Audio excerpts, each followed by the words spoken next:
హెబ్రీయులకు రాసిన పత్రిక 10వ అధ్యాయము 20వ వచనం. ఆయన రక్తం వలన పరిశుద్ధ స్థలమునందు ప్రవేశించుటకు మనకు ధైర్యము కలిగి ఉన్నది.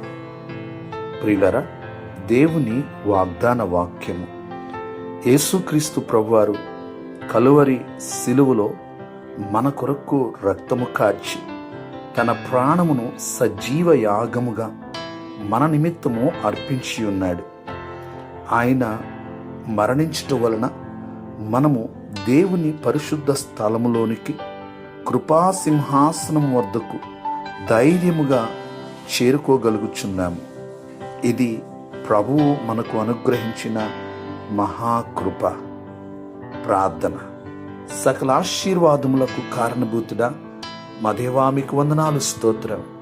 మీరిచ్చిన వాగ్దాన వాక్యమును బట్టి వందనాలు.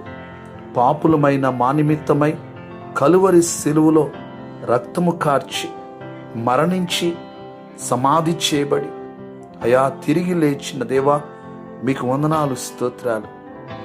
ప్రభువా, మీరు రక్తము కార్చుట వలన పాపులమైన మమ్మల్ని ప్రభు మా పాపములను క్షమించి మీ బిడ్డలుగా చేసుకుని అయా పరిశుద్ధ స్థలములోనికి రావటానికి మీతో మమ్మల్ని సమాధానపరిచినందుకు వందనాలు.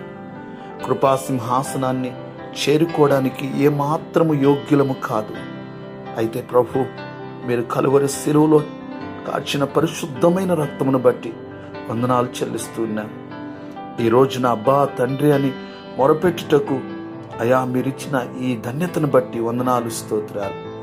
ఈ వాగ్దాన వాక్యం విని ప్రార్థనలు ఏకీభవించిన ప్రతి ఒక్కరిని, వారి కుటుంబాలను దీవించండి.